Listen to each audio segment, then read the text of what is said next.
Have you ever thought about making your own podcast? It seems like that's the in thing right now. Well, do I have the people for you?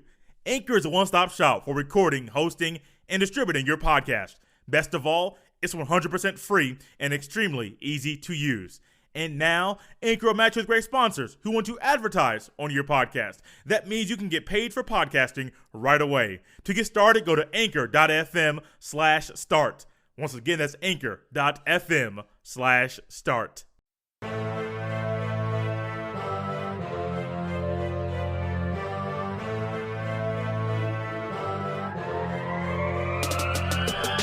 Welcome back, everybody, to the episode of the J. Stevens Podcast, part of the Off the Ball Network. This is episode 194, dedicated to a man who on May 10th, 1967, hit his only inside the park home run.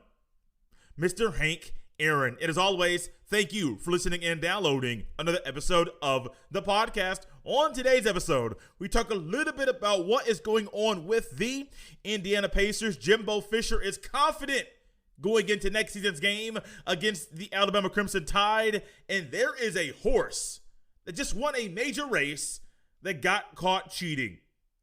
But first, Russell Westbrook does it again. He keeps getting triple doubles, and his next one, he will cross a mark that probably he never thought he would eclipse during his career. When I took a week off from podcasting, this podcast, after the draft, there was a lot of stuff going on, and I said, this is a perfect time to hit the pause button, to back away, take a week off from the podcast, and then come back today.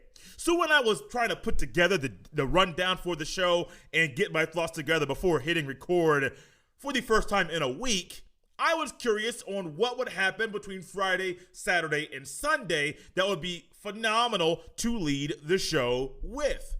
You go to the ESPN.com, you watch your ESPN, you watch your Sports Center. I like to watch CBS Sports HQ. That's around-the-clock news and updates on things going on in sports. So I frequent that channel quite a bit. It's free on the Fire Stick, and your boy likes free stuff. So I'm doing all of that stuff, all the preparation before trying to do a podcast and doing preparation for other podcasts or the shows that I do. And so all of a sudden, I think it was Saturday evening, and I was not watching the game. I'll be honest with you. I have not watched very many, that much basketball at all this year, NBA basketball. I've watched more lately than I did between when the season started and, well, All-Star break was really wrapped up into college basketball. But one thing that's been true from previous years that's true this year, Russell Westbrook is a stat sheet stuffer. I am not a person that's going to go out on a limb and make statements like triple doubles don't matter. Chasing rebounds, that's stupid. Being a leading rebounder on your team as a guard, that's crazy. I'm not going to do that. Now, if I was a coach, I would love for my 3 or 4 or 5 man on the roster, position-wise on the court, to go ahead and be a leader in that category. But I do understand what it means, and what Russell Westbrook does when he's on the court is he draws so much attention, either via rebounding or via just having the ball in his hand or even off the ball sometimes. He can slash to the basket and draw so much attention to himself that him playing this way, it can be good. It can be really good for himself. It could also be a problem because the teams are constructed, a lot of teams are constructed in a way that they aren't constructed for teams to be successful. But Russell Westbrook has averaged a triple-double a few seasons now, something that I never thought he would do. I'm sure, like I said, I'm sure these are things that he probably thought he would never do as well. He averaged 23 No, excuse me, not 23. Let me get my numbers correct. He averaged 31, 10, and 10 first year, averaging a triple-double, 2016-17 season. Follow that up, averaging 25, 10, and 10. 22, 11, and 10 the following year. Averaged a triple-double 3 straight seasons. And this year, statistically, the best averaging for rebounds and best average for assists it's possible that he's ever had throughout his entire NBA career. Oh, also, he's averaging 22 points a game for the Washington Wizards, who are currently in 9th place right now in the current Eastern Conference standings. He had a triple-double on Saturday evening. Bradley Beal, his running mate, put up a 50 burger. They beat the Pacers in overtime. And as it stands right now, yes, I understand first time you're playing on this team, you're averaging a triple-double, you're doing certain things that nobody on the team has ever had a guy do before, so it might slow down their production. But what we also see is Russell Westbrook is doing things that many people said he would never do or couldn't do after he did it the very first time. Russell Westbrook, what are we finding from him right now? He's consistently going all out on the court. He is helping his team be successful, and due to what is the play-in tournament, which I am not a fan of, he is possibly going to help his team make the playoffs this year. Oh, he might break a record that Oscar Robertson has held for decades. For decades. Currently, they're both tied 181 total career triple-doubles. One more triple-double for Russell Westbrook. If it doesn't come this year, I think it was definitely going to come next year because I believe he's going to get one more triple-double, at least one more, and set that record. Hey, I'm not going to say Russell Westbrook is in my top 10 of current players or top 10 of all time. I'm not going to do that. But what I will say is that young man is fun to watch. That young man goes all out. And imagine if the top players in the NBA went all out like Russell Westbrook did every time they're on the court. We might see some amazing things happen every single night. NBA basketball is still fantastic, and Russell Westbrook is part of the reason the game is just that. Let's go ahead and take a trip to Indianapolis, Indiana, because the Pacers organization under first-year coach, the new Nate, as I'll call him throughout the rest of this next segment, things are a little wacky, a little off, and, well, just plain out messy.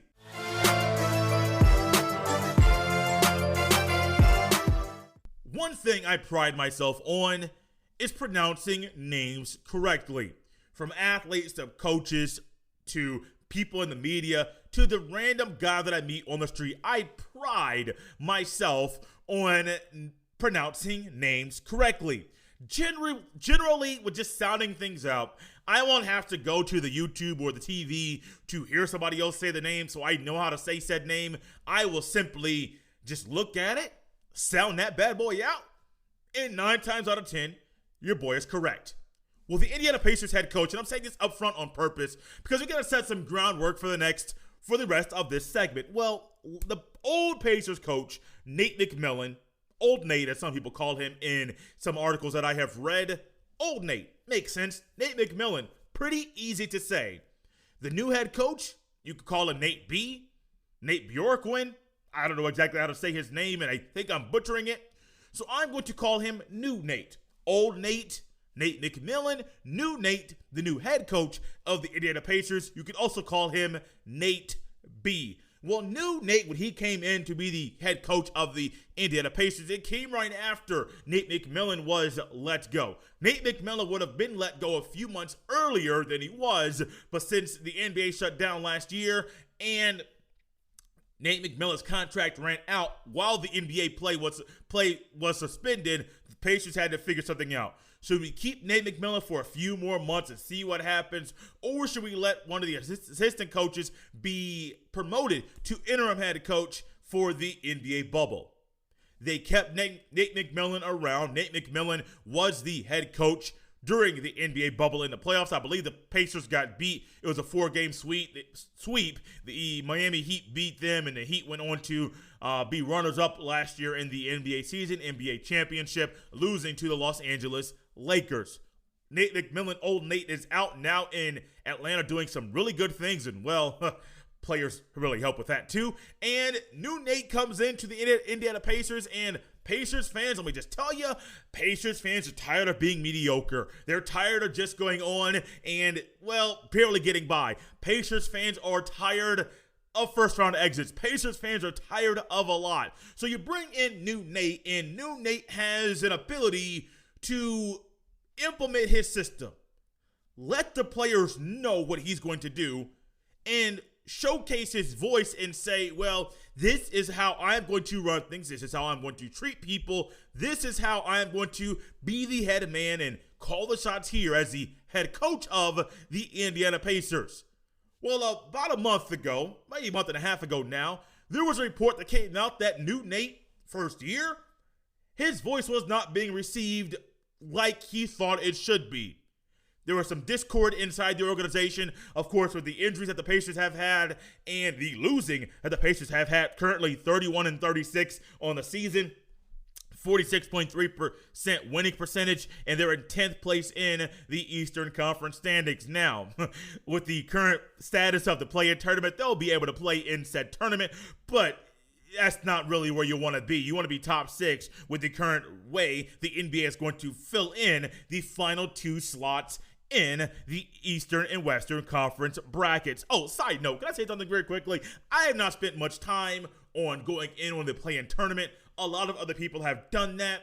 I think part of the reason the play-in tournament is going on right now is not for parity. It's not to have the 9th and 10th seeds. Well, not parity is not the right word. It's not for the 9th and 10th seeds to have a possibility of playing in the NBA tournament or NBA playoffs. Wrong league. I think the main motivation for this is for money. It is absolutely for money. Factor this in. So the NBA last year shut things down, went down to the bubble and spent over $1 million, yes, over $1 million in said bubble down there in Orlando, Florida, to resume the NBA season. No fans were there. They had to pay for testing. They had to pay for hotels, had to pay for food, had to pay for travel, had to pay for a lot. The equipment inside the arena, had to pay to rent said arena. There was a lot of things that went on down there as well. Oh, might I add you, the WNBA had a bubble inside IMG Academy in Bradenton, Florida. The WNBA does not make any money. They're simply a league because the NBA keeps them afloat.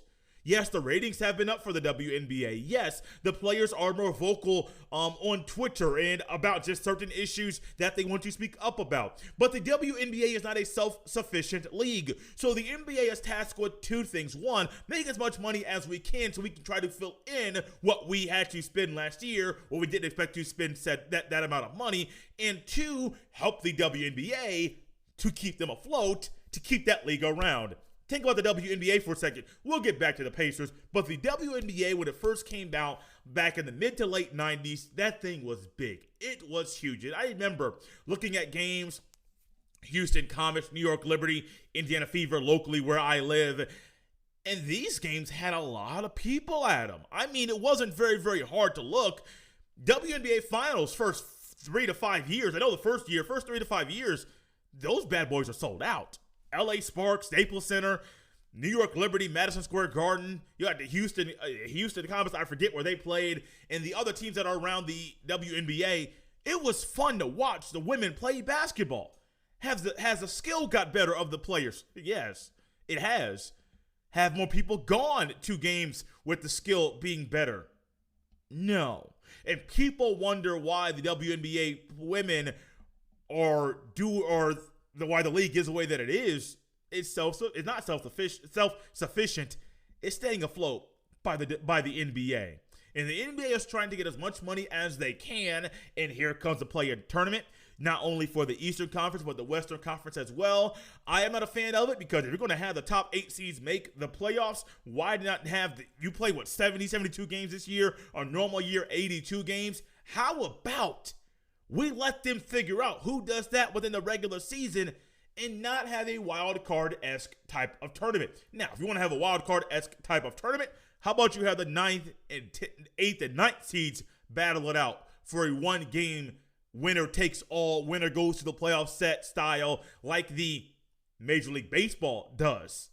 I would think that a more ideal. You'll get a lot of eyeballs. You'll get a lot of fans to watch if you did that. Oh, I do also think that towards the NBA playoffs, you'll see more fans in stands, which means more money for the NBA. So the play-in tournament, 7, 8, 9, 10, Boston, Charlotte, Washington, and Indiana for the Eastern Conference. You're going to see that for the Western Conference. You have Lakers, Warriors, Grizzlies, and Spurs. Trust me, you're going to get a lot of fans that want to go to those games. Having the play-in tournament to make all the money you can to fill in what you spent last year. Yeah, I think it's more of a money grab, not for entertainment value, but you and I will watch that brand and that level of basketball right before the playoffs start. Back to the Indiana Pacers. So like I mentioned, about a month ago, there was a report that came out that things weren't going well inside the organization, and you're wondering, would they be the same way if the Pacers were winning? I don't think it would be as bad as it currently is. I think winning kind of covers up a lot. One person said winning covers a multitude of sins. Now, I'm not trying to say that this is like a sin-esque where the Bible is coming in like that. I'm not trying to bring church in all this, but that is a statement that, well, if you look at it, winning does cover up a lot and covers up a multitude of sins, and the sins are maybe the disgruntled athletes and disgruntled players and the behaviors that are out there that normally would be kept in a box. But when you're losing, these things happen. And then there was a game the Pacers recently played. The opponent escapes me, but I do know with about 2.5 minutes left. It was in either the fourth or third quarter. Goga Batadze was guarding Mo Harkless. Mo Harkless drove by Goga Batadze. Goga Batadze is a center for the Pacers. Goga let him go by. Didn't really have much resistance. Mo Harkless got a dunk. It was either a regular dunk or a second chance dunk. Whatever it was, he scored 2 points. And so assistant coach Greg Foster, former NBA player, NBA journeyman, got on Goga Batadze for that very lack of effort that he put forth in that defensive possession. Goga Batadze goes back down. Pacers go down on offense, move the ball around. Goga Batadze spots up for a three. He has a few feet of, he's pretty open, cash money wet. Goes back down to the other end of the court. Now remember, previously before the Pacers got the ball, when Goga Batadze let Mo Harkless go to the rim and score, Greg Foster, assistant coach, got on Goga Batadze for what Goga Batadze did, well, lack of effort on defense. Goga Batadze goes back down. When he goes back on defense after hitting the three, he looks over at Greg Foster, remember, NBA journeyman, longtime NBA player, and Goga Batadze says, "Sit the F down." Now, he did not say F, he said the actual word, but we're going to keep it delicate for all of the ears that are listening to this podcast right now. And things got a little heated. There was a dead ball. Greg Foster went after him. He had to be held back by Miles Turner and other people that are a part of the Pacers organization. And people think things start right here. Remember how I made this statement, winning covers a multitude of sins, and I mentioned earlier, about 10 minutes ago, that there's one word that comes to my mind when trying to describe what's going on with the Indiana Pacers. That word is messy. Yes, the attitudes are not, people aren't happy. A lot of injuries in the Pacers organization. They're not winning like you want. Pacers fans are not happy. It's a mess. I have seen people on the Twitter that have said, I am turning the game off because I do not understand and want to associate myself with this culture that is inside the Pacers organization. It's not fun. It's not exciting. I have seen people say, bring back old Nate McMillan, for what he's doing in Atlanta. Y'all crazy. Nate McMillan's track record is not one that is good. He doesn't really get out the first round. I think he's got out the first round in the playoffs once. And he has made multiple stops along his journey as being a head coach in the National Basketball Association. I think firing and letting go of old Nate was proper. I think new Nate is just realizing being a head coach in the NBA, this ain't for everybody. Buddy, you got a lot on your hands, a lot on your plate. 10 seed right now in the Eastern Conference. There's a good chance you'll keep that 10 seed, have to play in the play-in tournament. You better hope you can figure things out very well, because if you can't and things don't go well and you miss the playoffs, I don't call for a person's job, but there have been rumblings that new Nate might be out of town after 1 year as the head coach in the NBA for the Pacers. The last person I thought about that happened to, or they had an early exit, prominent name, maybe not the last one, but prominent name, David Blatt. LeBron's coach, first coach when he came back to Cleveland. David Blatt got fired after a year and a half of being the head coach there, and he was first place in the Eastern. He got fired, and his team went to the NBA Finals the year before. So maybe, I'm not one saying that this is proper or that I want the man to get fired, but if the Pacers go down this road in firing new Nate, maybe the new coach will do what Ty Lue did in Cleveland. But then again, I don't know. Because the Simons, the owner of the team, don't like to open up the checkbook. And, well, when it comes to getting a prominent free agent, how many have the Pacers had over the past few years that they have gotten via free agency? None. I would want the Pacers to be very good. It makes my job and my life a lot more enjoyable. But new Nate, you better hope you can figure things out very, very quickly. The season It's almost over. 1 week left in the play-in tournament. You stay in that play-in tournament race, you might have a chance to keep your job, because what's going on inside the organization is not fun, it's not enjoyable, and I don't like seeing fans complain, because when I watch the game, there's a reason for them to complain.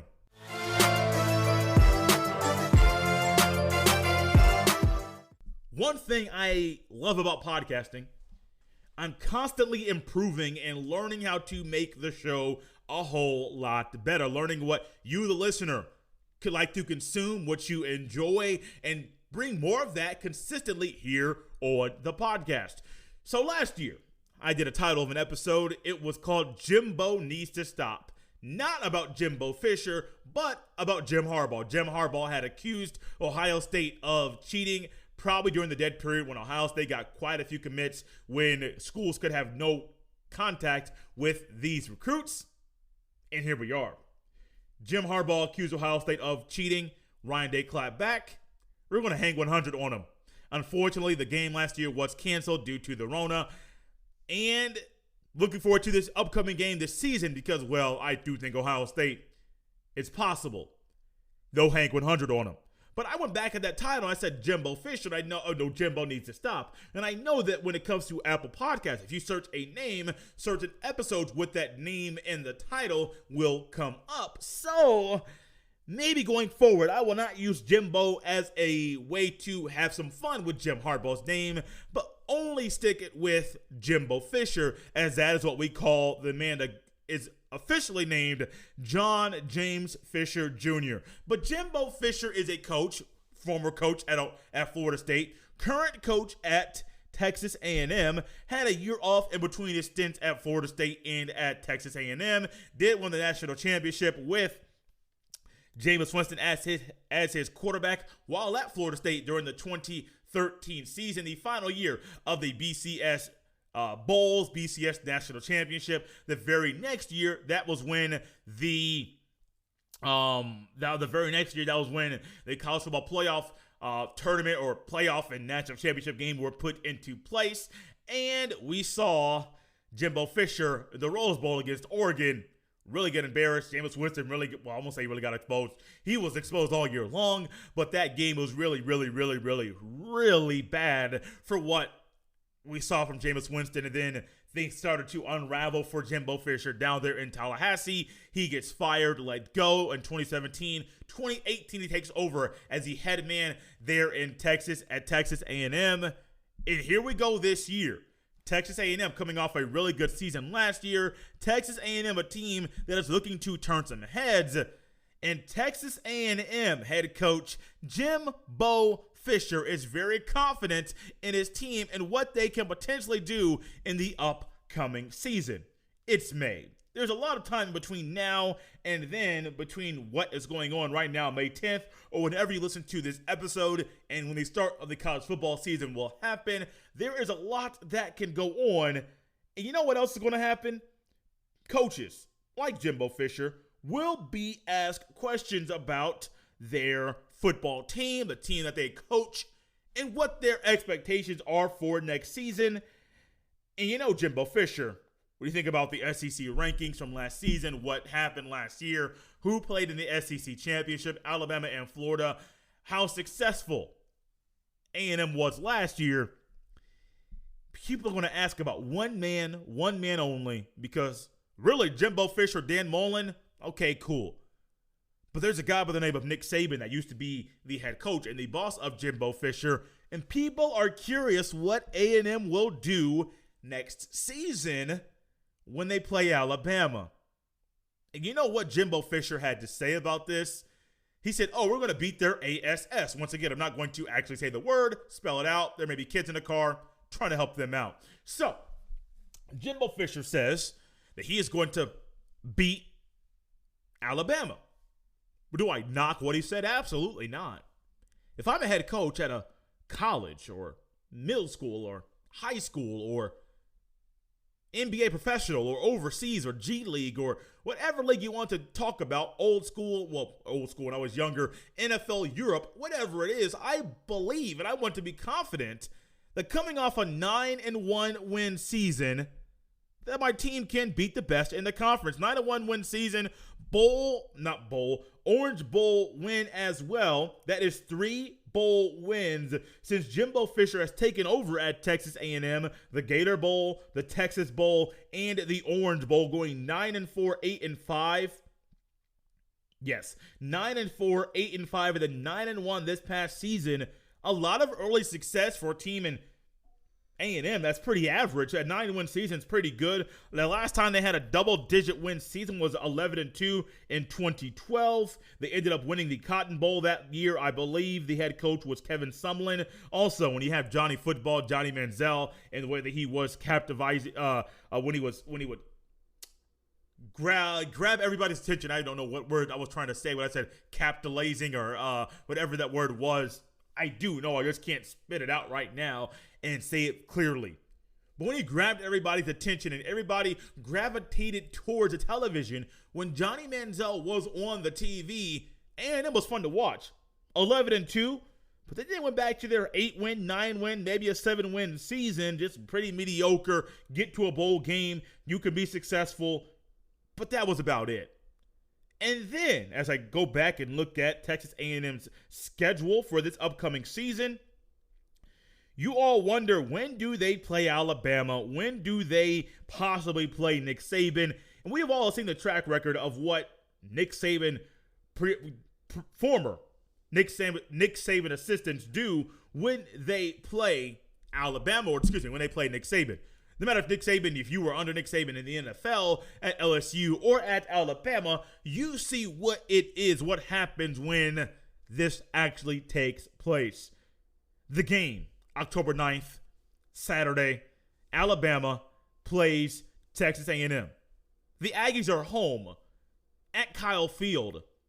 I am pretty sure the 102,000+ seat field or stadium will be filled to capacity, maybe standing room only. CBS Sports will not have the SEC every single week, but I'm pretty sure that will probably be the SEC game of the week that weekend.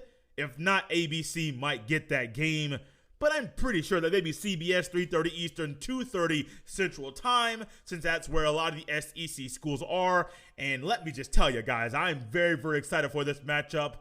There's a lot of talent at Texas A&M. I've been doing some looking at recruiting, and there's a possibility for A&M to have 3 or 4 first-round picks in next year's draft. We know what to expect from Alabama. We know what to expect for the other top schools around the country. But this game right here, if the Aggies can pull this off and pull off this upset, I mean, it's Alabama, Nick Saban, Fisher, and A&M, I'm pretty sure the Crimson Tide will be favored. If this gets pulled off, you will hear sound from Jimbo Fisher when he was asked about facing Saban next year, and he says, we're going to beat their ASS. Saban was asked a question about this very comment that was made by Jimbo Fisher when the reporter asked Saban what his response was to Mr. Fisher's statement. Nick Saban said, in golf? ? And had a smile and started laughing. And the reporter started laughing as well. This is what I love about sports. This is what I love about coaches, back and forth. Yes, you used to be my boss, but right now I believe and I'm confident in my team and that we can beat y'all this year. Speaking of winning, speaking of beating people, well, not so much beating people, but the Kentucky Derby, a race of horses, a race that, well, it is a race that is 2 minutes around a track in Louisville, Kentucky, and when you see the race, it's a 1.25 mile race, 10 furlongs or 10 kilometers, and if you want to use those measurements as well, not very long. But what we find is that it is field. It's a big party. We see people like Aaron Rodgers and Tom Brady and Rob Gronkowski, and I think I saw AJ Hawk and Aaron Rodgers' little group that he went to the Derby with, and we see a lot of money put out as well. And there's a test that happens afterwards, and this is where things get a little fuzzy to me, a little interesting. I don't follow the horse racing. I don't at all. If there's a guy, whoever wins the Kentucky Derby, I will probably watch the next race, which I think is a Preakness as far as the Triple Crown. And then there's another race, and I forget exactly what that is. But I will follow that a little bit. When it comes to horse racing, like aside from the gambling that goes on and the other races that go on, I believe it's a Friday, Saturday ordeal as far as how the races that go on that consume and take up the space that is the Kentucky Derby. You look down there, you see the women that have the hats, and I mean, trust me, it's a who's who of A-list celebrities, and some of your friends might go as well. I have never been to the Derby. I might go. I mean, I like sports. I like races. I like speed, but I have never once in my life thought that would be the case. But one thing I noticed about the Derby recently, the Derby tests horses for illegal substances after the race. Think about if that happened in baseball, or if it happened in football or basketball or any other sport out there. If they test you after the race for illegal substances, not prior to the race for illegal substances, it does take a week for the results to come back. Whatever they're testing them for, it just takes a week. Not a big deal. But when I read the report that it said that they were testing the horse after said race, I thought it was a little odd. But at the same time, you're hoping everything comes back clean so nobody loses money. Nobody has to be taken out of first place and somebody else gets propelled because the second place winner didn't cheat, the first place winner did. But that's what we have on our hands right now. The winning horse of the Kentucky Derby, Medina Spirit, fails a drug test, and the trainer was suspended. You can't really suspend a horse because the horse cannot inject itself with the drugs or cannot inject itself with anything. Maybe it was something that was eaten, but once again, if a horse is eating something, the food, a lot of times, especially with these horses, it is prepared and it was given by somebody that is an expert in this field. So no, I'm not going to knock the horse for what happened and for failing the drug test. It's more for the Hall of Fame trainer, Bob Baffert, that has been indefinitely suspended from Churchill Downs in Louisville, Kentucky. That report came out just a day ago. Baffert said the horse tested positive for 21 picograms of betamethasone, 11 picograms above the legal limit in Kentucky racing. Shortly after Churchill Downs, which hosts the Derby, announced his suspension. And then I'm trying to scroll and find the amount of money that the trainer, Bob Baffert, had to give back. But Bob Baffert did get suspended and had to give the winnings back. That's a lot of money. But there's a price you pay for cheating. We don't want our athletes to cheat. People knock Barry Bonds. People knock Brian Cushing in the NFL. LaRon Landry, former safety in the NFL. You look at him, you think he's on something, and he was. People get on people all the time, but maybe we don't think about things like the races, the horse racing. The jockey might be on something. The horse might be on something. You want to know a sport that has a lot of cheating going on, and it wasn't just Lance Armstrong? Cycling. Tour de France, those type of races. Those cyclists are on a lot. You know what else? Probably some pitchers in today's game. Not as many as it used to be, but probably. Cheaters? Nah. You can win temporarily, but eventually, y'all going to get caught. Thank you guys so much for listening and enjoying another episode of the Jay Stevens Podcast. As always, you can follow me on Twitter at jstevens07. If you have an email you want to send my way, send it to jstevens.pod@gmail.com. Remember to always subscribe, rate, and review. It's a great way for people that are searching for a new podcast to listen to come across this one. Then remember to always get the word out about the podcast via word of mouth, the things that we enjoy in life we are almost willing and somewhat wired to tell other people about. So no matter if this was your first episode or if you have been listening since episode number 1, be sure to let people know about the podcast. This has been episode 194 of the Jay Stevens Podcast. I will see you next time.